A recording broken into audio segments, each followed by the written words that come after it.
హానోక్ గారు ఉన్నారు. వారు వచ్చి కొద్ది నిమిషాలు దేవుని వాక్యాన్ని అందిస్తారు. అది కూడా ప్రార్థన పూర్వకంగా ఉండి దేవుని వాక్యాన్ని విందాం. వారికి సమయాన్ని అప్పగిస్తున్నాను. Thank you brother. మొట్టమొదటిగా సర్వశక్తిమంతుడైన దేవాతి దేవునికి ఇక్కడ వరకు మమ్మల్ని నడిపించినందుకు దేవునికి స్తోత్రాలు కలుగునుగాక. రెండవదిగా మమ్మల్ని ఎంతో ప్రేమతో ఈ ప్రాంతానికి పరిచయం చేస్తూ ఆహ్వానిస్తున్నటువంటి సహోదరులు పాస్టర్ బాలు గారిని బట్టి కూడా నిండు హృదయంతో దేవునికి స్తోత్రములు కలుగునుగాక. అంత మాత్రమే కాదండి, ఈ యొక్క సభలకు ముఖ్యులు దైవజనులు జీజీ జోసెఫ్ గారికి కూడా మా యొక్క హృదయపూర్వకమైన వందనాలు తెలియజేస్తున్నాం. దేవునికే మహిమ కలుగునుగాక. ఇంత గొప్పగా దేవుని నామాన్ని మహిమపరచుటలో ఈ ప్రాంతంలో ఉన్నటువంటి దైవజనులందరూ ఏక మనసు కలిగి ఈ యొక్క ప్రాంతానికి విచ్చేసినందుకు నా సహదాసులైనటువంటి దైవజనులు కూడా నా హృదయపూర్వకమైన వందనాలు తెలియజేస్తూ ఉన్నాను. అంత మాత్రమే కాదండి, మరి చాలా సుదూర ప్రాంతాల నుంచి అలాగే స్థానిక సంఘంలో కూడా దేవుని వైపుకు తిరిగి ఆయన యొక్క రక్షణ సువార్తను మాత్రమే కాదు కానీ దేవుని శక్తిని కూడా తెలుసుకోవడానికి వచ్చినటువంటి విశ్వాసులైన మీ అందరికీ కూడా నా హృదయపూర్వకమైన వందనాలు తెలియజేస్తూ ఉన్నాను. సహోదరులు మరి ఏమని పరిచయం చేశారంటే, ఇక్కడ సువార్త గాయకులు పాస్టర్ హానోక్ నాయక్ అని పరిచయం చేశారు. మరి సువార్త గాయకులు అన్నప్పుడు మరి గాయం పాడకపోతే బాగుండదు కదా పాట. అవునంటారా కాదంటారా? దేవునికి మహిమ కలుగును గాక. కాబట్టి ఒక పాట దేవుని నామమును మహిమార్థమై మన బంజారా భాషలో దేవుని స్తుతించిన తర్వాత దేవుని వాక్యంలోనికి వెళతాను. హల్లెలూయా. अपने पापे सारू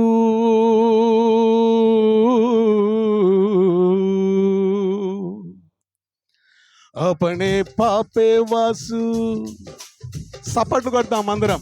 ఆవే గ్లోరీ.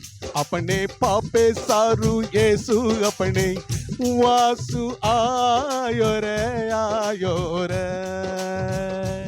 अपने पापे वासु येसु अपने रो सारू आयो रे ये सूरी अन्य तन्ने पावर लोको सबसे धनिया धोको रे ये सूरी अन्य तन्ने पावर लोको सबसे धनिया धोको रे अपने पापे वासु हावे अपने पापे वासु येसु अपने रो सारू आयो रे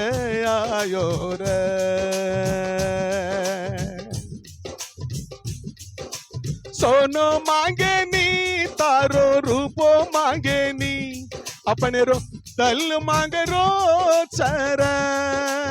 आमेन आमेन. सोनो मांगे नी अपने रो आवे ग्लोरी आवे अपने रो दल्ले न येसु न देणो अपने रो दल्ले न येसु न देनु अपने रो पाप फेड़ चर अपने दल्ले न येसु न देनु अपने रो पाप फेड़ चर अपने रो पापे वासु येसु अपने रो सारू आयो रे कुकड़ी मांगे नी तारो बकड़ी मांगे नी तारो दल मांगे रो चर कुकड़ी मांगे नी तारो बकरा मांगे नी तारो दल मांगे रो चर तारो दल्ले न येसु न देनु रे बिया बाइयो. आमेन. तारो दल्ले न येसु न देनु अपने रो पाप फेड़ चर अपने रो पापे सारू येसु अपने रो सारू आयो रे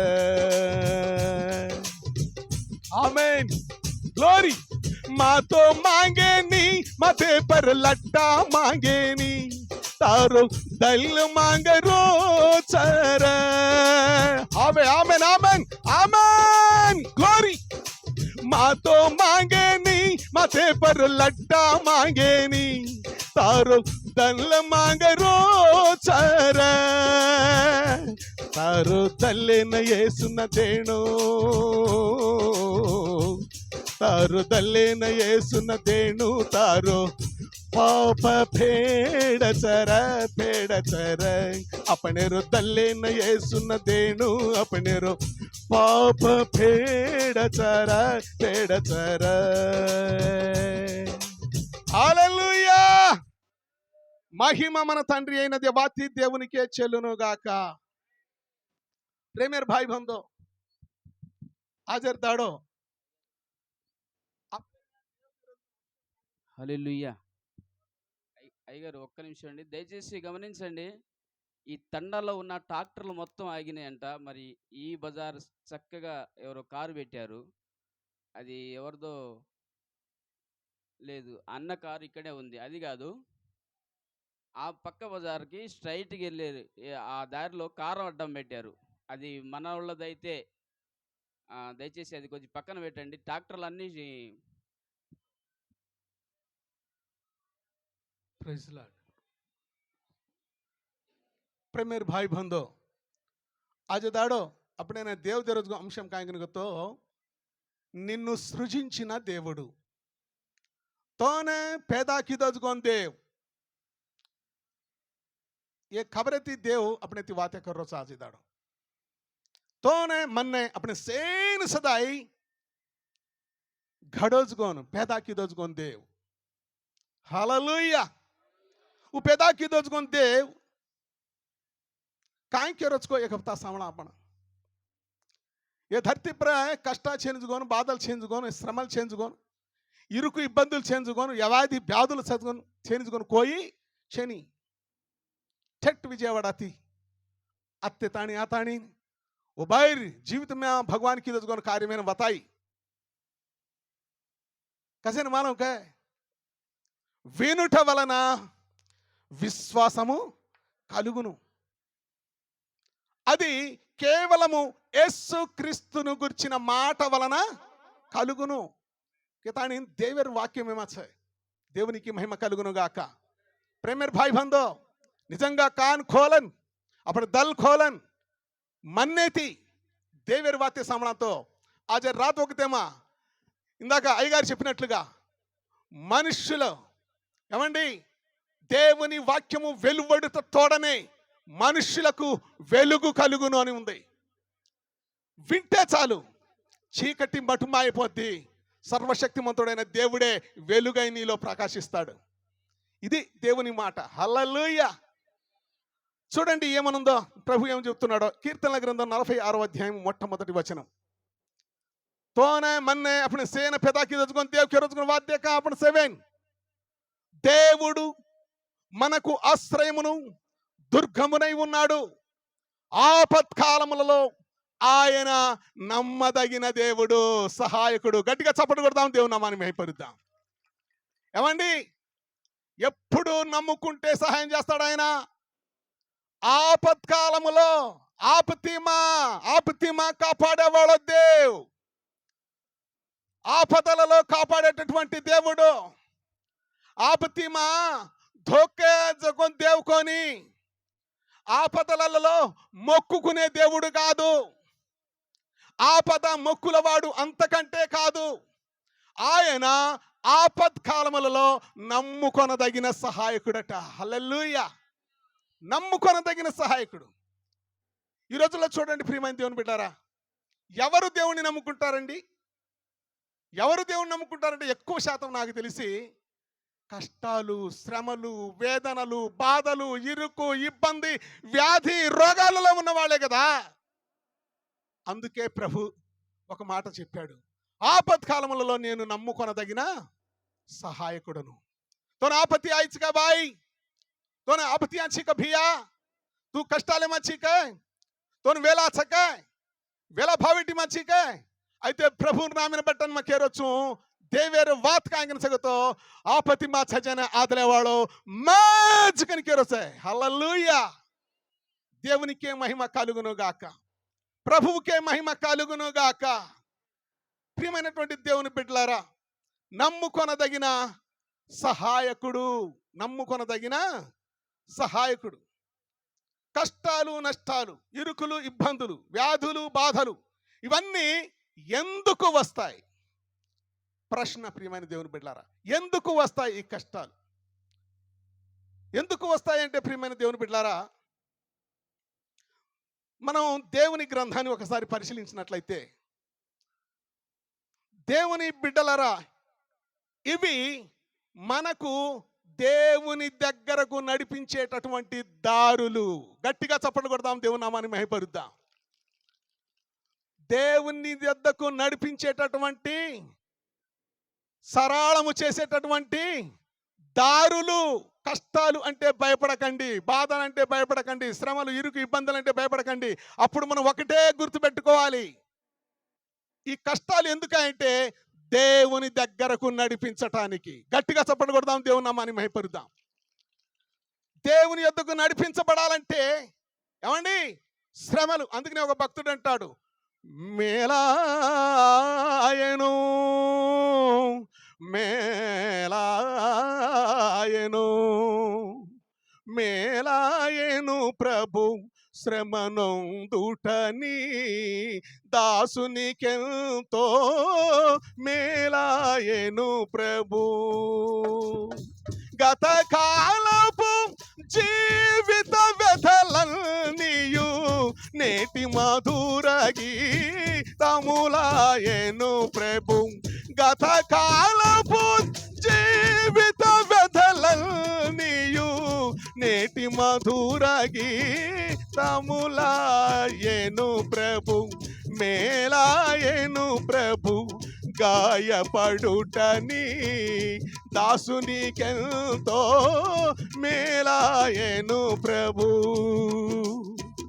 మేలులు చేసితి కీడు సహించితి, మేలులు చేసితి కీడు సహించితి, పలు విధములనే గాయపడి తిని. మేలులు చేసితి కీడు సహించితి, పలు విధములనే గాయపడి తిని.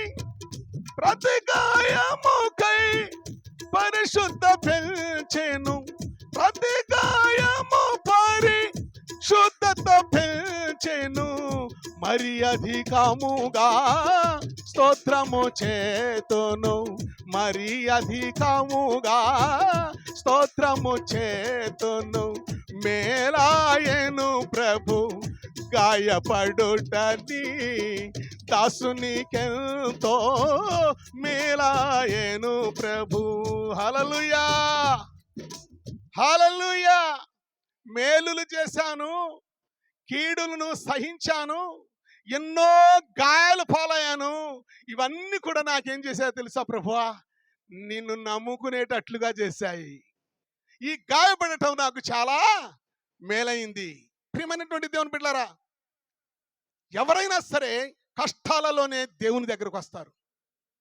ఈ కష్టాలు మనకు రావటం గొప్ప మేలే. ఎందుకనంటే దేవుడు మనకు దొరికాడు. హల్లెలూయా.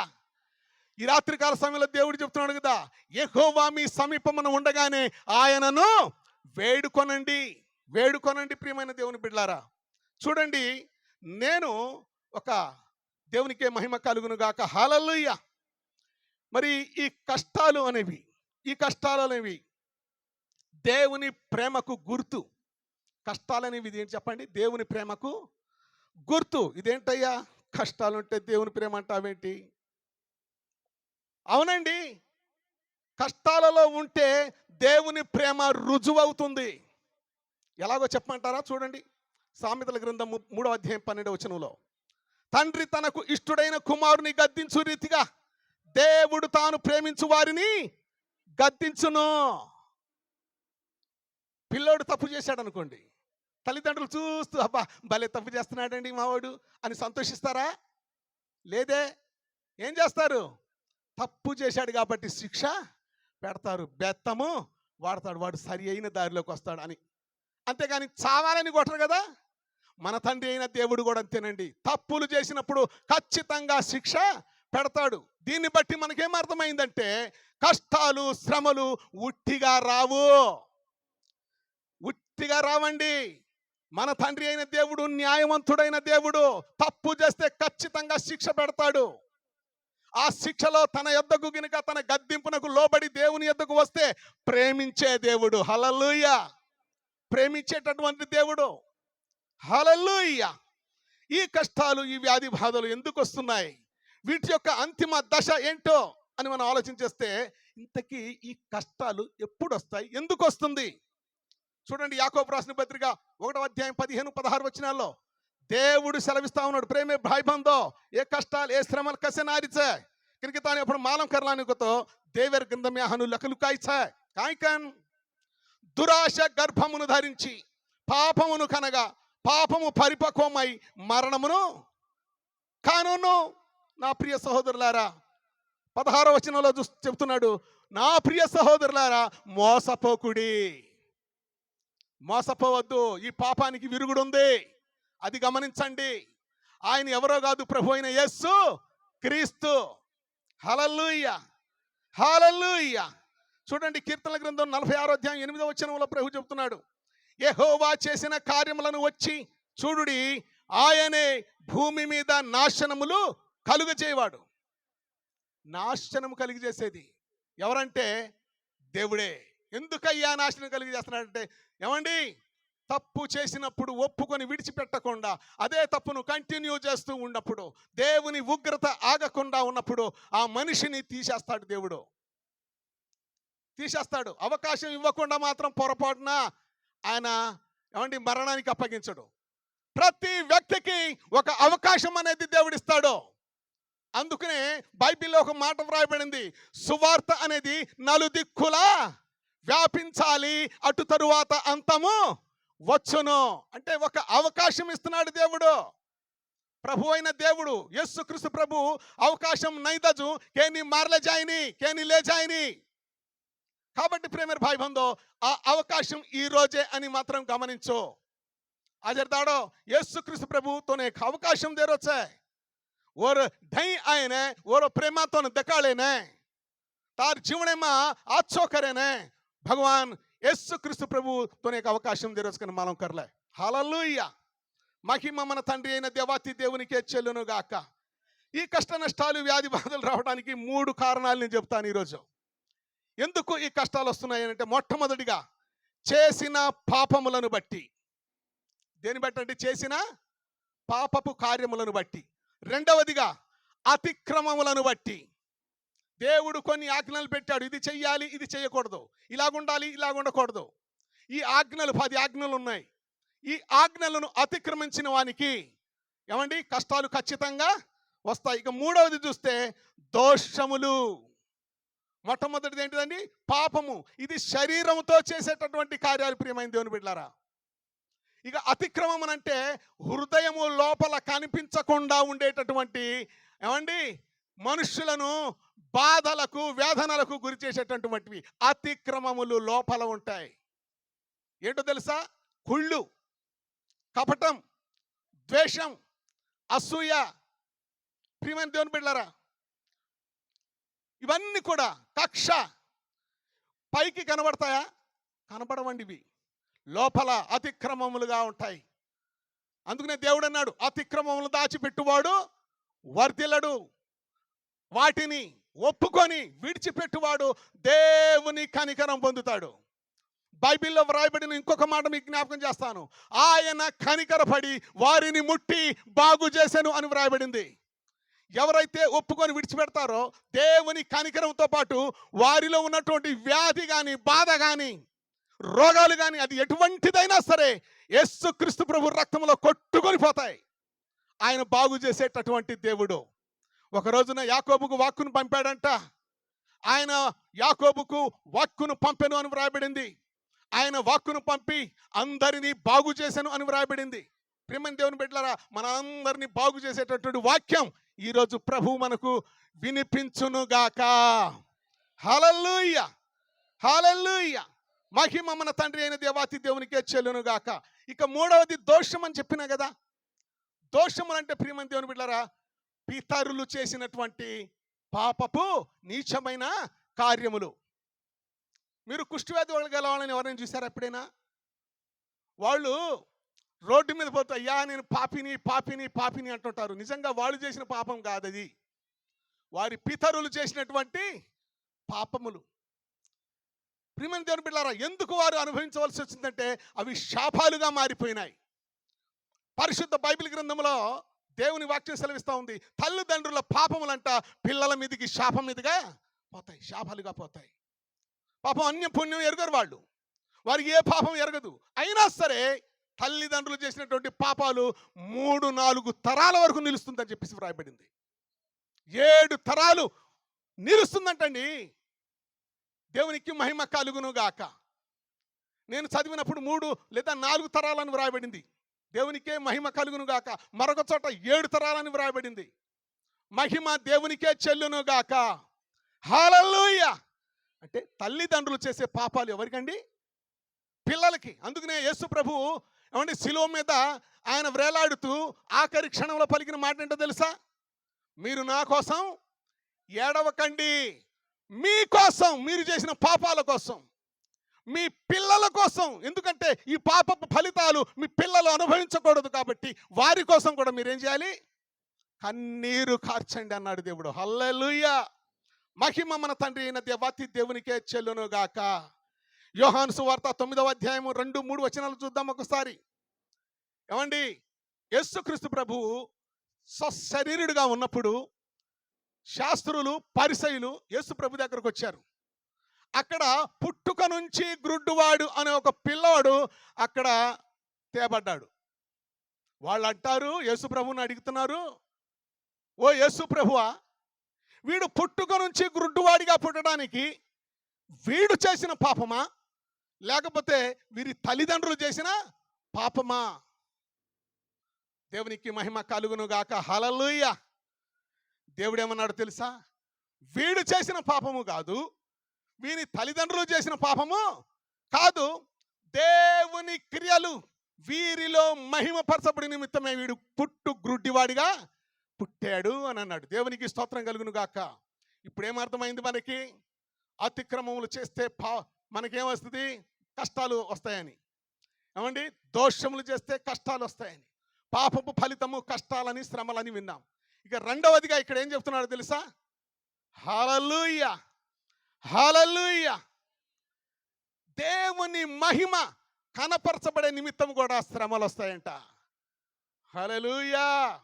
ప్రేమర్ భాई बंधु ఒకవేళతోనే కష్టాలు, శ్రమలు, వేదనలు आयरिच कांको उतार पापेर फलितम कांको एक हफ्ता देवेन पूछ बापू मन क्षमिंच मार पाप में क्षमिंच मन आचो करके तानी पूछ. ఒకవేళ నీ దేవుని నమ్ముకున్నప్పుడు కూడా ఈ కష్టాలు ఇంకా నీ నుండి పోవడం లేదు, ఇంకా తొలగటం లేదు, విడుదల కలగటం లేదు అని నువ్వు ఆలోచించే అనుకుంటే నా దేవుని నామమును బట్టి చెప్తున్నాను, అది దేవుని మహిమ నీలో కనపరచబోతున్నాడు. హల్లెలూయా. అనుకూల సమయమందు నీ మొరాలకించి క్షణంలోనే ఆ యొక్క ఏమండి వ్యాధిని కానీ ఆ యొక్క శ్రమను కానీ తొలగించేటటువంటి గొప్ప దేవుడు. కాబట్టి బలిష్టమైన ఆయన రెక్కల నీడలో ఏమండి నిరీక్షణ కలిగి ఉందాం. దేవుడు తగిన సమయమందు ఖచ్చితంగా నిశ్చయంగా బాగు చేయునుగాక. హల్లెలూయా, హల్లెలూయా. ప్రసంగి గ్రంథంలో 7వ అధ్యాయం 17వ వచనం ప్రసంగి 7:17లో ఒక మాట వ్రాయబడింది. ఏంటో తెలుసా? ఎందుకు ఈ కష్టాలు వస్తున్నాయో ప్రభు ఇదిగో ఇక్కడ తెలియజేస్తున్నాడు. అత కేరోచ దేవ్ కాయ కేరోచ మానవ అధికముగా దుర్మార్గపు పనులు చేయవద్దు. ఒక హెచ్చరిక ఈ రాత్రికాల సమయంలో ప్రియమైనటువంటి దేవుని బిడ్డలారా, వింటున్న మనతోను మైక్ యంత్రాంగ శబ్దము ద్వారా స్వరముతో దేవుడు చెబుతున్న మాట ఏంటో తెలుసా? అధికముగా దుర్మార్గపు పనులు చేయకుము, బుద్ధిహీనముగా తిరగవద్దు. బుద్ధిహీనముగా తిరగవద్దు. ఎందుకని? ఎందుకు తిరగకూడదు, ఎందుకు అధికంగా దుర్మార్గ పనులు చేయకూడదు అంటే ఇదిగో ప్రభు చెప్తున్నాడు జవాబు ఏంటో తెలుసా? నీ కాలమునకు ముందుగా నువ్వు ఎలా చనిపోతావు. తార్ దాడ్ ఆవుకొంజరాంగ కాయజాజిస్తూ మర్చాచి దుర్మార్గపు పనుల్లో ఇంకా కొనసాగుతూ ఉంటే నీ కాలానికి ముందే నువ్వు చనిపోతావంట. నిజంగా అది దాడు అప్పుడు దేఖ అప్పుడు టాండుమా కానీ గాముమా కానీ యవ్వనస్తులు చనిపోతా ఉన్నారు.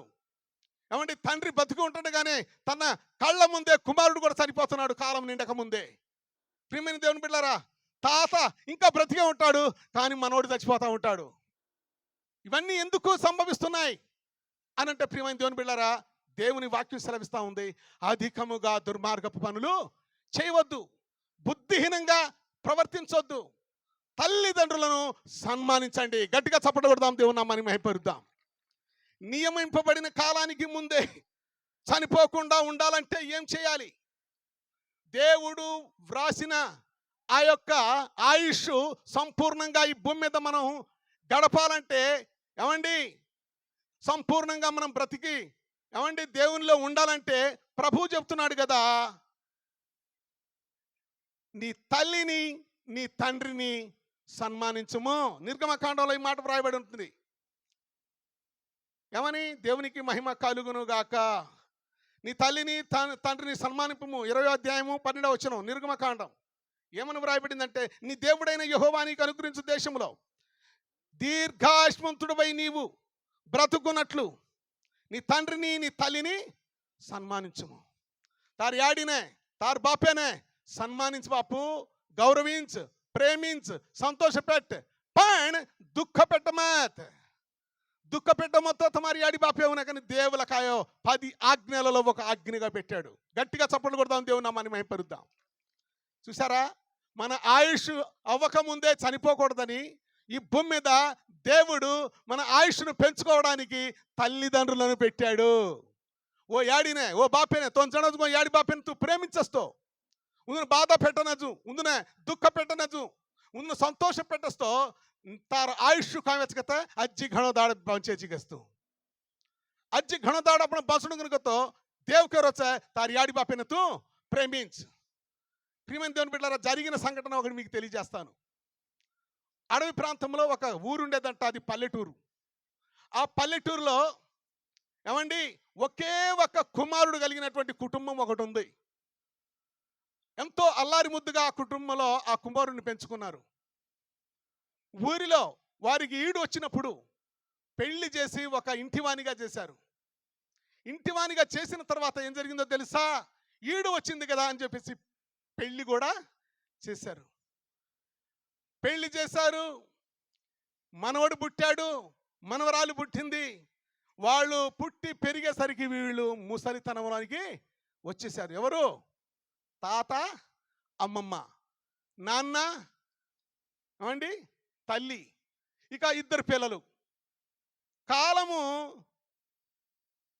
ముగిసి కాలము చెల్లి ఆ తల్లి చనిపోయింది. ఏ తల్లి అంటే ఆ నాయనమ్మ గారు చనిపోయారు. ఆ నానమ్మ ఆ తాతకు ఎంతో తోడుగా ఉండేదట ఆ ముసలితనంలో కూడా. ఇక ఏం జరిగిందో తెలుసా? ఆ నానమ్మ గారు చనిపోయిన వెంటనే తాత ఏమండి మంచాన పడ్డాడు. ముసలితనంలో ఉన్నాడు. ఆ ముసలితనంలో ఆ కోడలికి, ఆ కుమారుడికి, ఆ మనవడు మనవరాళ్ళకి ఈయన పెద్ద కుప్పటిగా పెద్ద బరువు అయిపోయాడు. ఏమండి అసహించుకుంటున్నారు. కనీసం అన్నం కూడా పెట్టని పరిస్థితి. అలాంటిప్పుడు ఏం చేసి రోజు విసిగించేదంట, ఈ ముసలోడు ఎప్పుడు చస్తాడో అని. ఎవరు? ఆ కోడలు. పిల్లలు అసహించుకుంటున్నారు. ఈ వేదన తట్టుకోలేక ఆమె చెప్పిందంట, ఈ ముసలోడిని తీసుకెళ్ళి అడవిలో పడి వదిలేసి వచ్చేయమని చెప్పేసి అన్నదంట. 1 రోజా 2 రోజుల ప్రతిరోజు అంటే ఇదే తంతు. విసుగు చెంది అనుకున్నాడంట, ఏదన్నా కానీ ఈ ముసలోడు ఇక్కడ ఉండటానికి వీల్లేదని చెప్పేసి అడవి ప్రాంతంలో తీసుకెళ్దామని ఒక గంప తయారు చేశాడంట. ఏంటిదండి? ఓళ్ళా ఓళ్ళని తయారు కరిలితో ఒక చువ్వు ఓ ఓళ్ళ మా బాపేను బెసాళ్ళే తాణిన్ ఓ అడవి ప్రాంతమే జాతో కీకారణ్యం, మనుషులు దూరటానికి కూడా సందులేనంత అడవి ప్రాంతంలోనికి తీసుకొని వెళుతుంటే ఆ గంపలో ఉన్నటువంటి తండ్రి ముసలోడు ఏం చేశాడో తెలుసా? ఆ ముసలి తండ్రి ఆ యొక్క ఆకులను తెంపడం ప్రారంభించాడంట. తనకు అందిన ఆకులను ఏమండి కుప్పలు కుప్పలుగా కొయ్యటము, కింద పడేయటం, కొయ్యటము, కింద పడేయటం, కొయ్యటము, కింద పడేయటం, ఇలా చివరి దాకా అడవి ప్రాంతంలో వదిలేసి పెట్టే స్థలం వరకు ఈ తండ్రి అదే పని చేస్తున్నాడు. మొత్తానికి అక్కడ దింపి, గంపని దింపి తండ్రిని అడిగాడంట, ఏం నాన్న, నువ్వు నా నెత్తి మీదగా ఉన్నప్పుడు నాకేవో శబ్దాలు కనబడుతున్నాయి, ఏంటి ఆ శబ్దాలు అని అడిగాడంట. ఆ తండ్రి చెప్పిన సమాధానం చూడండి. ఏం చెప్పాడో తెలుసా? ఒరే కొడకా, నాకా వయసు వచ్చింది, నేను ఎలాగో కొన్ని రోజుల తర్వాత చనిపోతాను. ఈ అడవి చూస్తే భయంకరంగా ఉంది, పులులున్నాయి, మృగాలున్నాయి. నీకు దారి తెలియకుండా నువ్వు కనుక ఇంకొక దారిలోకి వెళితే నిన్నెక్కడా చంపేస్తాయో అని నా గుండెలో బాధ కలిగి ఆ ఆకులన్నీ తెంపి పడేశాను రా కొడుకా. నువ్వు వెళ్ళేటప్పుడు మాత్రం నువ్వు ఒంటరిగా వెళ్ళాలని ఉన్నావేమో, వెళితే మాత్రం ఆకులున్న దారిలోనే వెళ్ళు నాయనా, చక్కగా చేరుకుంటావు అన్నాడంట. ప్రియమైన దేవుని బిడ్డలారా, ఎందుకు ఆ ముసలోడు ఆ పని చేసి ఉంటాడు? ఆయనకు కన్న కొడుకు మీద ఉన్న ప్రేమ. దేవునికి మహిమ కలుగును గాక. ఆ ప్రేమను ఎప్పుడైతే అర్థం చేసుకున్నాడో ఆ మాట తండ్రి నోట నుంచి రావడంతోనే ఆలస్యం. ప్రియులరా, కన్నీళ్లతో బోరుమని ఏడ్చాడంట కుమారుడు. ఛీ, ఇలాంటి తండ్రినా నేను చంపాలనుకున్నది, నా చావును నుండి నన్ను కాపాడడానికి నా ప్రేమ కలిగినటువంటి తండ్రినా నేను చంపాలనుకున్నది, వదిలిపెట్టాలనుకున్నది.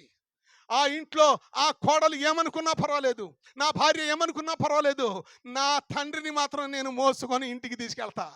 గట్టిగా చప్పట్లు కొడదాం, దేవుని నామాన్ని మహిమపరుద్దాం. హల్లెలూయా. వెళ్ళాడు, తల్లిని ఆ భార్యను సమాధానం చెప్పుకున్నాడు. ప్రియమైన దేవుని బిడ్డలారా, తండ్రిని మంచిగా చూడటం ప్రారంభించాడు, భార్యను గద్దించాడు. ఉంటే ఉండు, లేకపోతే మూట సర్దుకొని వెళ్ళిపో, కానీ నా తండ్రిని మాత్రం నేను విడిచిపెట్టేది లేదు. దేవునికి మహిమ కలుగును గాక. ప్రేమర్ భాయ్ బంధో, ప్రియమైన దేవుని బిడ్డలారా, తల్లిదండ్రులను ప్రేమిస్తే మనకు ఆయుష్కాలం పెంచుతానన్నాడు దేవుడు. ఒకవేళ తల్లిని నీ తండ్రిని దుఃఖ పెట్టేవారిగా నువ్వు ఉన్నావేమో, పరిశుద్ధ బైబిల్ గ్రంథంలో నాకు రిఫరెన్స్ గుర్తులేదు కానీ మాట అయితే గుర్తుంది. వాక్యం, తల్లిదండ్రులు దూషించువాని కనులు లోయ కాకులు పీకివేయును. ఏం చేస్తుందంట? లోయ కాకులు పీకేస్తాయంట, కళ్ళు పోతాయని అర్థం అండి. కాకులు వచ్చి నీ కంటిని పొడిచి ఆ గుడ్లు బయటికి తీయదు. కానీ నీ తల్లిని కానీ నీ తండ్రిని కానీ నువ్వు దుఃఖ పెడితే, వారి ముసలితనంలో వారిని మీరు కనుక కష్టపెట్టినంత ఏమైతే తెలుసా? బ్రతికి ఉంటుండగానే కళ్ళు చిమ్మ చీకడైపోతాయి, నీ కళ్ళు కనిపించవు, గుడ్డివాడు అయిపోతావు. జాగ్రత్త. కాబట్టి ఏం చేయాలండి? మనం దేవుణ్ణి మహింపరచాలంటే దేవుడు చెప్పిన పనులు మనం చేస్తే, ఏమండి, మనకు కష్టాలు, శ్రమలు, ఇరుకు, ఇబ్బంది, వ్యాధి, బాధ ఏదున్నా సరే దేవుడు వాటిని మన నుంచి దూరపరచునుగాక. ఖచ్చితంగా మనం బాగుపడతామండి. దేవుడు ప్రేమ కలిగినటువంటి దేవుడు. ఏమండి, దేవుడు ఎక్కడున్నాడో చాలా దూరంగా ఉన్నాడు, ఆయన మనం చూడలేమేమో. కానీ సర్వశక్తిమంతుడైన దేవుడు ఏమన్నాడో తెలుసా? ఇదిగో నా రూపము, ఇదిగో మీరు నన్ను నిజంగా ప్రేమించే వాళ్ళైతే మొట్టమొదటిగా మీ కంటికి కనబడుతున్న మీ తల్లిని, మీ తండ్రిని మీరు ప్రేమించండి, మీరు నన్ను ప్రేమించినట్లే అన్నాడు. గట్టిగా చప్పట్లు కొడదాం, దేవుని నామాన్ని మహిమపరుద్దాం. హల్లెలూయా, హల్లెలూయా. మహిమ మన తండ్రి అయిన దేవాతి దేవునికే చెల్లును గాక. ఇప్పుడు చెప్పండి, నాశనము కలుగు చేయడానికి, మరణంపజేయడానికి ఏమండి కష్టాలు వస్తాయి. ఈ కష్టాలు, శ్రమలు, బాధలు, ఇరుకు, ఇబ్బందులు, వ్యాధి బాధలు ఎందుకు వస్తాయంటే దేవుణ్ణి మహిమపరచడానికి కూడా కష్టాలు వస్తాయి. హల్లెలూయా, హల్లెలూయా. మనలను ఇంకా మూడవదిగా ఆలోచన చేస్తే దేవుని దగ్గరకు వెళ్ళడానికి కూడా ఈ కష్టాలే మనకు ఉపయోగపడతాయి. హల్లెలూయా. మహిమ మన తండ్రి అయిన దేవాతి దేవునికే చెల్లును గాక. అందుకనే ప్రభువు వ్రాయించాడు మంచి మాట. ఈ రాత్రి కాల సమయంలో ప్రేమర్ భాయ్ బంధు आज रात वक्त మా దేవ एक बात अपने लखलू का है वो बात के रोज कांगन तो कीर्तन ग्रंथం 46వ అధ్యాయం 1వ వచనం के रोज ఇదే దేవుడు మనకు ఆశ్రయమును దుర్గమునై ఉన్నాడు. ఆపత్కాలములలో, కష్టకాలములలో ఏమండి నమ్ముకొనదగిన సహాయకుడిగా ఉన్నాడు ఆయన. హల్లెలూయా. వేలా భావెట్టిమా छोड़ दे वाला देव कोनी, भूले वाला देव कोनी, हृदय करले वाला देव. ఈ గట్టిగా చప్పట్లు కొడతాం, దేవుని నామాన్ని మహిమపరుద్దాం. నీకున్న కష్టాలలో నిన్ను మర్చిపోయే దేవుడు మాత్రము కాదు. నిన్ను ఆయన ప్రేమించేటటువంటి దేవుడు. అందుకనే ఒక భక్తుడు పాట పాడాడండి. అందరినీ ప్రేమించు ఆది దేవుండు, ఆత్మవరములనిచ్చి ఆశీర్వదించును. ఏమండి, ఈ దేవుడు ఎంతమందిని ప్రేమిస్తున్నాడు? అందరినీ ప్రేమిస్తున్నాడు. అందుకనే అపోస్తల కార్యం 10వ అధ్యాయం 36వ వచనంలో ఈ మాట రాయించాడు. యేసు క్రీస్తు అందరికీ ప్రభువు. హల్లెలూయా. అందరినీ ప్రేమించు ఆది దేవుండు, ఆత్మవరములనిచ్చి ఆశీర్వదించును. అందరినీ ప్రేమించే ఆది దేవుండు, ఆత్మవరములనిచ్చి ఆశీర్వదించును. ఈనాడే నీవు మార్పును పొందు, ఈనాడే నీవు మార్పును చెందు. యేసయ్యను స్తుతించుము, నా యేసయ్యను స్తుతించుమా. నా ప్రాణమా, నా జీవమా, యేసయ్యను స్తుతించుమా, నా యేసయ్యను స్తుతించుమా.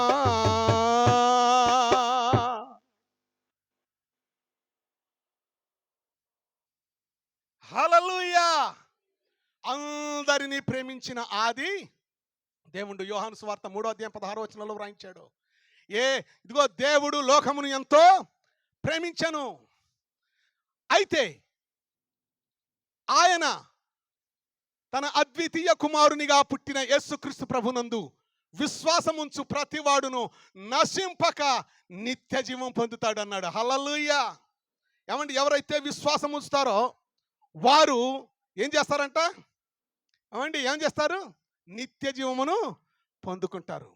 అబ్బ కేణు సేవేన్, అబ్బ సేవేన్ కేణు మా కూర్చుకోవచ్చక వేలా భావెట్టిమా భూలేవాళ్ళ దేవు కొని హర్దే కర్రేవాళ్ళ దేవ్, ఆదరించేవాళ్ళ దేవ్, ఆదలేవాళ్ళ దేవ్. హల్లెలూయా, హల్లెలూయా. తోన పేదాకి దోచయేసు ధరతిమా 1 or 2 పెట్టు. తోన పేదాకి దోచ యేసు ధరతిమా, అన్న పానదేన పాళరొచ్చే జగతిమా, అన్న పానదేన పాళరొచ్చే జగతిమా. छोड़ेनी ऐसु तारो वातेन गुलमत भिया तू देवेन. छोड़ेनी ऐसु तारो हातेन गुलमत पाई तू देवेन. छोड़ मत भिया तू देवेन. तो न पेदा की दो बापू धरती माँ अवे. तो न पेदा की दो यसु धरती माँ अन्न पान देन पाळ रोचे जगती माँ. अन्न पान देन पाळ रोचे जगती माँ. छोड़ेनी येसु तारो हाथे न भूल मत भिया तू देवेन. तू छोड़ मत पाई तू देवेन. హల్లెలూయా. చెప్పండి, కష్టాలలో, వ్యాధి బాధలలో, నష్టాలలో ఎవడు కాపాడేదంటే ఆదుకునే దేవుడు. ప్రియమైన దేవుని బిడ్డలారా, నేను కూడా కష్టాలలోనే దేవుని నమ్ముకున్నాను. నాకు వచ్చిన కష్టం ఎటువంటిదో చెప్పి నేను ముగించేస్తాను. దయచేసి ప్రియమైన దేవుని బిడ్డలారా, కొద్ది నిమిషాలు నాకు అవకాశం ఇవ్వండి. హల్లెలూయా. మారు గాం బూదాడెడతాండో మారియాడి బాపేనే 10 मन क्या हुए 10 మంది సంతానం మా తల్లి కన్నది. ఒకే తల్లి 10 సంతానం 10 మందిని కన్నది. ఆ 10 మందిలో చివరి వాడను, చిట్ట చివరి వాడను నేనే. ఏమండి, ఆ చివరిలో పుట్టినటువంటి కవల పిల్లలంగా పుట్టాం నేను మా అన్నయ్య ఇద్దరం. పుట్టిన వెంటనే రాముడు లక్ష్ముడు అని పెట్టేశారు మా తల్లిదండ్రుల పేర్లు, కవల పిల్లలని. మంచిది, కానీ మేము పెరిగేసరికి వారు లేరు. కారణం ఏంటంటే వారి ముసలితనంలో మేము పుట్టడం జరిగింది. దేవునికి మహిమ కలుగును గాక. హల్లెలూయా. ప్రియమైన దేవుని బిడ్డలారా, 5 అక్కలు, వరుసగా 5 అక్కలు. ఏమండి, 3 అన్నయ్యలు పుట్టి చనిపోయారు. ఎందుకు ఈ మాట చెప్తున్నానంటే ప్రియమైన దేవుని బిడ్డలారా, దేవుని కార్యం ఉన్నది గనుక, వినుట వలన విశ్వాసం కలుగుతుంది గనక, కళ్ళబొల్లి కబుర్లు, జరగని సంగతులు, ఏమండి అబద్ధాలు చెప్తే అవి ఏమాత్రం ఫలించవు గనుక, జరిగినది చెప్పినప్పుడు, దేవుడు చేసిన కార్యాలు వివరించినప్పుడు వినే ప్రతి ఒక్కరికి విశ్వాసము ఖచ్చితంగా కలుగుతుంది. ఎందుకంటే అవి యేసుక్రీస్తు ప్రభువు గురించిన కార్యాలు గనుక. హల్లెలూయా. చూడండి, పెరిగాము, హాస్టల్లో పడేశారు మమ్మల్ని, హాస్టల్లో పడేశారు. గవర్నమెంట్ పుణ్యమా అంటూ మేము చదువుకోవటం ప్రారంభించాం. ఏమండి, మేము బ్రతికిన బ్రతుకంతా కూడా అన్యులుగానే బ్రతికాం. మా తల్లిదండ్రులు హిందువులు. ప్రేమేర్ భాయ్ బందో మార్ బాప్ రామేన పూజా కిదో కేనా రామేనే రామ్ కు తో కోణు ఊంచ చదువున ఆకాశం తమ అర్థం కోరలో కూడుకొత్త మీరు సేనది మాలం. హల్లెలూయా. రామేన పూజా కిదో. ఆ పూజ నేను చిన్నతనంలో నుంచి నేను చూశాను కాబట్టి అది నాకు అబ్బిందండి, నాకు అబ్బింది. ఎక్కడ స్కూల్లో ఉన్నా, ఎక్కడ హాస్టల్లో ఉన్నా పూజ చేయటం మాత్రం మర్చిపోను. హల్లెలూయా, హల్లెలూయా. ఇక 10వ తరగతి అయిపోయింది, చదివాం, పాస్ అయిపోయాం. అన్నయ్యకేమో ఐటీఐ కాలేజీ విజయవాడలో వచ్చింది, నాకేమో ఇంజనీరింగ్ సీటు విశాఖపట్నంలో వచ్చింది. హల్లెలూయా. చదువుకోవడానికి 1987వ సంవత్సరంలో వెళ్ళాను. ప్రియమైన దేవుని బిడ్డలారా, అక్కడ నా యొక్క చదువును సివిల్ ఇంజనీర్గా చదువుతున్నప్పుడు, ఏమండి, మొట్టమొదటి సంవత్సరంలో పరీక్షలు రాశాం. పరీక్షల్లో సబ్జెక్టులు ఫెయిల్ అయిపోయాను. చాలా కష్టపడి చదివేవాడిని. పిల్లలందరూ, ఏమండి, స్టూడెంట్స్ అందరూ నిద్రపోతుంటే కూడా అర్ధరాత్రి 1 గంట 2 గంటల వరకు కూడా చదివేవాడిని. కానీ పరీక్షల్లో మాత్రం ఫెయిల్ అయిపోవటం జరిగింది.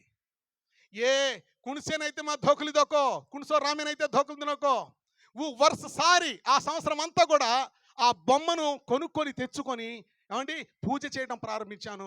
కానీ నాకు ఫలితం దక్కలేదు కనుక నాకు ఒక ఆలోచన వచ్చింది. ఇక జీవితంలో దేవుడు అనే పేరు, ఆ పదం నా నోట్లో నుంచి నేను రానియను అనుకున్నాను. 1988వ సంవత్సరంలో సెకండ్ ఇయర్ ప్రమోషన్ అయ్యాను. నేను ప్రమోట్ అయ్యాను, కానీ సబ్జెక్టులన్నీ మిగిలిపోయి అలానే ఉన్నాయి. ప్రేమేర్ భాయ్ బందో, ప్రియమైన దేవుని బిడ్డలారా, ఏం జరిగిందంటే ఇక దేవుడు అనేవాడు లేడు అనే విషయానికి వచ్చినప్పుడు నాకు రాత్రి నిద్ర పట్టట్లే, రాత్రులు పొరపాట్ల నిద్ర పట్టట్లే, ఆలోచనలో పడ్డా. ఏంటి నాకు వచ్చిన ఆలోచన అంటే, ఆకాశముని ఎవరు తయారు చేశారు? కంటికి కనబడుతున్న ఈ మనుషులందరినీ ఎవరు తయారు చేశారు? ఈ భూమి, నిలుస్తున్న భూమిని ఎవరు తయారు చేశారు? దేవుడు లేకపోతే ఇవన్నీ ఎలాగొచ్చాయి? దేవుడు ఖచ్చితంగా ఉన్నాడు. గట్టిగా చప్పట్లు కొడదాం, దేవుని నామాన్ని మహిమపరుద్దాం. దేవుడు నిశ్చయంగా ఉన్నాడు అని ఆలోచన చేసి, ఎవరు ఆయన, ఎవరు ఆయన అని నేను చెప్పినప్పుడు, ప్రియమైన దేవుని బిడ్డలారా, నాకు, ఏమండి,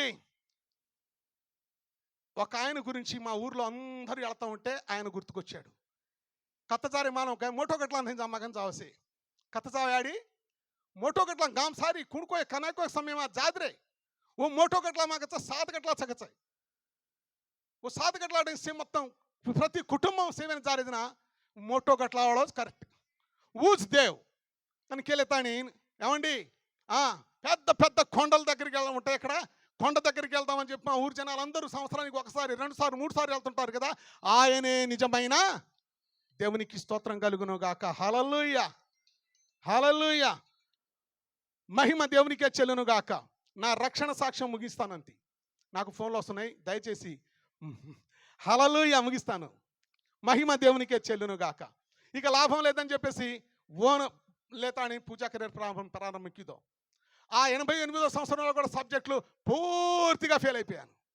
ఇక మామూలు కోపం రాట్లా. దేవుణ్ణి నేను ఎప్పుడు నేను నమ్మను, నాకెవరు సహాయం చేయట్లేదని చెప్పేసి నిర్ణయానికి వచ్చి అదే రకంగా మళ్ళీ చేస్తే ఆ రాత్రి కూడా నిద్ర పట్టట్లే.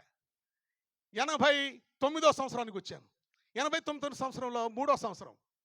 ప్రియమైన దేవుని బిడ్డలారా, ఏం జరిగింది? నిద్ర పట్టకపోతే బలవంతుడు ఎవడు ఈ భూమి మీద? ఈ భూమి మీద బలవంతుడు ఎవరైనా ఉన్నారా? ఉంటే ఆ బలవంతుడు ఎవడు మనకి తాని కొత్త ఓ మోటో గట్లారు బదులు ఓ గట్లాన పాడేతాని హాతెప్పు పాడేతాని వాళ్ళేమో వడంచలుతారు. బా ఏత్తి బలవంతుడు కోయి శని ఈజ్ బలవంతుడు అని కెళ్ళేతాని ఆ ఓన్ పూజా కెరీర్ ప్రారంభించవు. హల్లెలూయా, హల్లెలూయా, మహిమ దేవునికే చెల్లును గాక. ఆ సంవత్సరము ప్రతి సంవత్సరం రూములు మారుతూ ఉంటాం మేము. మొదటి సంవత్సరం అయిపోయిన తర్వాత రెండో సంవత్సరంలో రెండో రూమ్కి వెళ్ళాలి, మూడో సంవత్సరంలో మూడో రూమ్కి వెళ్ళాలి. నా పరిస్థితిని చూడండి. ఆ మూడో సంవత్సరంలో నలుగురు మేము ఉంటే ఆ నలుగురిలో ఒకడు మాదిగా కుర్రవాడు, కులానికి మాదిగా. ఆడేమో యేసుక్రీస్తు ప్రభువును ప్రార్థన చేస్తూ ఉంటాడు, నేనేమో నా దేవుళ్ళకి నేను పూజ చేస్తూ ఉంటాను. ఒకరోజు ఏం జరిగిందంటే ఆయన ప్రార్థన చేస్తూ చేస్తూ కన్నీరు కాస్తి నిజంగా ఏడుస్తున్నాడు. ఇక నా కోపం మండిపోతుందనమాట. కొడక, నీ ఏడుపేరా నాకు తగిలింది, నేను ఎంత చదివినా నాకు మైండ్కి ఎక్కట్లేదు, నువ్వేరా నీ ఏడుపేరా అని చెప్పేసి ప్రార్థన చేస్తున్న అతన్ని జుట్టు పట్టుకొని ఊపి పారేశాను. దేవునికి మహిమ కలుగును గాక. ఏమండి, ఇది దేవునికి మహిమనా? ప్రియమైన దేవుని బిడ్డలారా, భయంకరమైన ఉగ్రతకు నేను లోనైపోయాను. ఆ క్షణమే ఒక దయ్యం పట్టిన వాళ్ళలాగా నాలో గుబులు గుబులు భయం భయం భయం భయం. ఒక దయ్యం పట్టినోడు ఎలా ఇకిలి చేష్టలు చేసుకుంటా ఉంటాడో ఆ విధంగా చేసుకుంటూ ఆ కాలేజీలోంచి బయటికి పారిపోతా ఉన్నాను. జనాలందరూ నాకెళ్ళి 350 మంది స్టూడెంట్స్ బయటకు వచ్చేసారు నన్ను వెంబడించడానికి. వారికి దొరకకుండా నాలో ఉన్నటువంటి ఆ దురాత్మ నన్ను దూరం చేసి లాక్కొని వెళ్ళిపోతా ఉంది. హల్లెలూయా. ఆ తర్వాత కాలేజీకి అందరికీ వెళ్ళిపోయిన తర్వాత ఈ రూమ్లో నేను ఉండకూడదు, వీడి దగ్గర ఉంటే నాకు ఈ పరిస్థితి అలానే ఉంది కాబట్టి మారు బెట్టాన ఏడై మారు ఏర్చేంకినికి తాని పక్క రూమ్కి వెళ్ళిపోదామని చెప్పి పై అంతస్తుకి వెళ్ళిపోయాను. ఆ తెల్లవారితే శుక్రవారం నేను పూజ చేయాలి అని నేను పూజ చేద్దామని చెప్పేసి తలస్నానం చేద్దామని చీకట్లోనే తలస్నానం చేద్దామని చెప్పేసి దగ్గరికి వెళ్ళాను.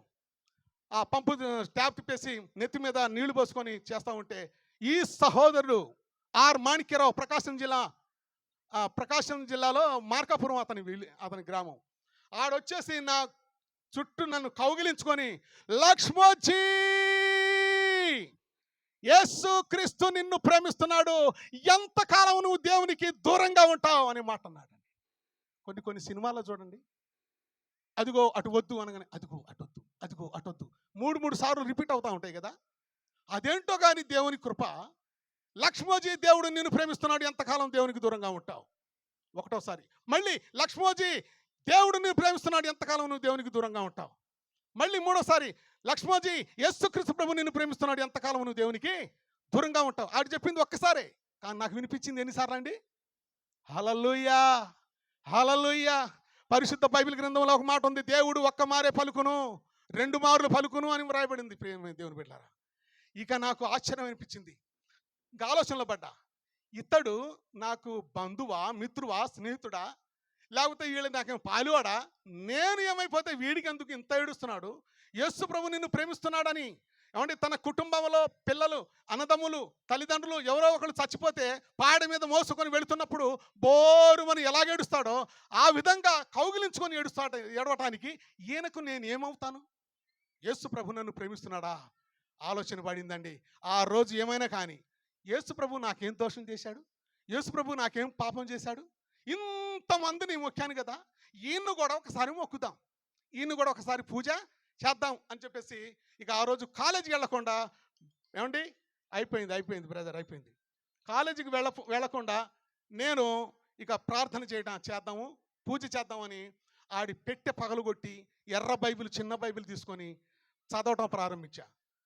ఆ చదువుతున్నప్పుడు ప్రియమైన దేవుని బిడ్డలారా, మత్తయి సువార్త 1:18 యేసుక్రీస్తు జనన విధానం ఎట్లా ఉన్నగా అని ఉంది. అంటే యేసు ప్రభు ఎక్కడ పుట్టాడు అనేది అక్కడి నుంచి స్టార్ట్ అయింది అనమాట. ఇక ఇంట్రెస్ట్గా చదివాను. మీరు నమ్మండి, ఆ సమయం ఏంటో తెలుసా? పట్ట పగలు మిట్ట మధ్యాహ్నం 3 గంటల సమయం. ఆ సమయంలో మోకరించి ఇలా బైబిల్ చదువుతున్నాను. ప్రియులారా, బైబిల్ చదువుతున్నా, నేను కళ్ళు తెరిచి చదువుతున్నాను, నిద్రపోలేదు. ఉన్నట్టుండి ఒకేసారి ఆకాశం కనబడతా ఉంది నాకు. తేటగా ఉన్నటువంటి గుట్టలుగా ఉన్న తెల్లటి మబ్బులు ఉన్నాయి. ఆ మబ్బులలో నుండి ఆకాశంలో నుంచి 2 చేతులు ఇలా చాపుకొని దగ్గరకు వచ్చి నా ముందు నిలబడ్డాడు. గట్టిగా చప్పట్లు కొడదాం, దేవుని నామాన్ని మహిమపరుద్దాం. ఇది స్వప్నము కాదు, ఇదేదో కల కాదు. చదువుతున్నప్పుడు ప్రత్యక్షంగా ఆయన దిగి రావటం ఏమని చెప్పాడు? నా కుమారుడా, ఇదిగో నీవు నడవలసిన మార్గం. ఇదే మాట అండి, ఇంకా రెండో మాట లేదు. వెంటనే మటు మాయమైపోయాడు, అదృశ్యమైపోయాడు. దేవునికి మహిమ కలుగును గాక. ఆ రోజు నవంబర్ నెల 19వ తారీఖు 1989వ సంవత్సరం నేను మారు మనస్సు పొందిన రోజు. సరిగ్గా 3 నెలల తర్వాత ఏమండి, ఫిబ్రవరి 4వ తారీఖు 90వ సంవత్సరంలో నేను రక్షణ బాప్తిసం తీసుకున్నాను. హల్లెలూయా, హల్లెలూయా. బాప్తిసం తీసుకున్న తర్వాత దేవుడు ఎన్నో అద్భుత కార్యాలు చేశాడు. ఏమండి, చదువులో దేవుని మహాకృపను బట్టి అన్ని సబ్జెక్టులు పాస్ అయ్యాను. గట్టిగా చప్పట్లు కొడతాను, దేవుని నామమున మహిమ. పాస్ అయిపోయిన తర్వాత నా జీవితంలో ఒక్క విషయం జరిగింది. హైదరాబాద్ వెళ్ళాను. ఏమండి, సివిల్ ఇంజనీర్ కదా, ఖాళీగా ఉంటే ఏం ప్రయోజనము, కాబట్టి ఏదైనా ఉద్యోగం వెళ్దామని చెప్పేసి వెళ్తుంటే ఇంటర్వ్యూ చేశారు నన్ను. ఇంటర్వ్యూ చేసినప్పుడు ఇంటర్వ్యూలో వాళ్ళు అడిగారు, అయ్యా మేము 2 ప్రశ్నలు అడుగుతా, ఆ ప్రశ్నకు నువ్వు జవాబు చేస్తేనే నీకు ఉద్యోగం ఇస్తాం. సరే చెప్పండి అన్న. నాకు నా నాలెడ్జ్ ఎలాంటిదో మీకు చెప్తున్నాను. ఫస్ట్ ఫ్లోర్ అంటే ఏంటి అని అడిగారు. ఫస్ట్ ఫ్లోర్ అంటే నాకు తెలిసిందంటే మా ఊళ్ళో కారం మిల్లు ఉంది. ఏముందండి? కారం మిల్లు ఉంది. దాన్ని ఏమంటారు? ఫ్లోర్ మిల్ అంటారు. అమ్మ ఇదే అనుకోని నేనేమన్నాను, కారం మిల్లు అని చెప్పా. వాళ్ళు కింద నుంచి మీది వరకు, ఎక్కడ చదివావు బాబు నువ్వు, ఏ ఊరు నాయన నీది, అంత ఎందుకు ఈ మాట చెప్తున్నా అంటే, అంత జ్ఞానం లేనటువంటి ఈ దీనుణ్ణి దేవుడు ఇంజనీర్గా చేసి గవర్నమెంట్ ఉద్యోగం ఇచ్చాడండి. హల్లెలూయా. గవర్నమెంట్ ఉద్యోగం చేస్తానన్న జీవితంలో నేను అనుకోలేదు. ఏమండి, కరీంనగర్లో వర్క్ ఇన్స్పెక్టర్గా జాయిన్ అయ్యాను. అదే కరీంనగర్లో అసిస్టెంట్ ఇంజనీర్ ఏఈ గారిగా ప్రమోషన్ వచ్చింది. ఏమండి, ఆ తర్వాత దేవుని మహాకృపను బట్టి the deputy executive engineer housing డిపార్ట్మెంట్లో డీఈగా నాకు జాబ్ వచ్చింది. ప్రియమైన దేవుని బిడ్డలారా, నా యొక్క శాలరీ ఎంతో తెలుసా? నెలకు 1,55,000 రూపాయలు శాలరీ, జీతం. ప్రియమైన దేవుని బిడ్డలారా, దేవుడు నన్ను స్థిరపరచడానికి, కొంతకాలం స్థిరపడడానికి నాకు దేవుడు ఆ ఉద్యోగం హోదా ఇచ్చాడు. ఆ తర్వాత గత 3 సంవత్సరాల క్రితం నా దేవుడు నాకు ఇచ్చిన భారమును బట్టి సర్వశక్తిమంతుడైన దేవుని సేవ సంపూర్ణంగా చేయాలని ఉద్దేశించి అనేక మందిని దేవునిలోనికి నడిపించడానికి ఒక పాత్రగా నన్ను వాడుకో ప్రభు అని చెప్పేసి ఉద్యోగం విడిచి ఇప్పుడు దేవుని సేవలో ఉన్నాను. హల్లెలూయా. మహిమ మన తండ్రి అయిన దేవాతి దేవునికే చెల్లును గాక. చాలా ఉన్నది, సమయం లేదు, అయినా సరే నాకు చాలా సమయం ఇచ్చారు. అయ్యగారికి హృదయపూర్వకమైనటువంటి వందనాలు. ఇక్కడ ఎంతో ఓపికగా విన్న మీరందరికీ కూడా నా హృదయపూర్వకమైనటువంటి వందనాలండి. ఒక్కటి మాత్రం చెప్పగలను, ఆయనను నమ్ముకొనిన వాడిని తలగా చేస్తాడు కానీ తోకగా, తల ఎక్కడ ఉంటుంది? పైన. తోక అంటే క్రింది వారిగా మిమ్మల్ని చేయను, పై వారినిగా చేస్తాను అంటే అర్థం ఏంటో తెలుసా? పరలోకపు వారసులుగా మిమ్మల్ని చేస్తానన్నాడు. దేవునికి స్తోత్రం కలుగును గాక. నమ్మిన వారికి పరలోకం, నమ్మని వారికి ఇదిగో కింది లోకం. ఈ లోకం శాశ్వతమైంది కాదు. ప్రభు అయిన యేసునందు విశ్వాసం ఉంచుమో, నీవును నీ ఇంటి వారందరూ రక్షింపబడుదురుగాక. దేవుడి మాటలన్నింటినీ మనందరి వినికిడిలో ఆశీర్వదించును గాక. ఆమేన్. దేవునికి స్తోత్రాలు. మీ అందరికీ నా హృదయపూర్వకమైన వందనాలు. Praise the Lord. హల్లెలూయా.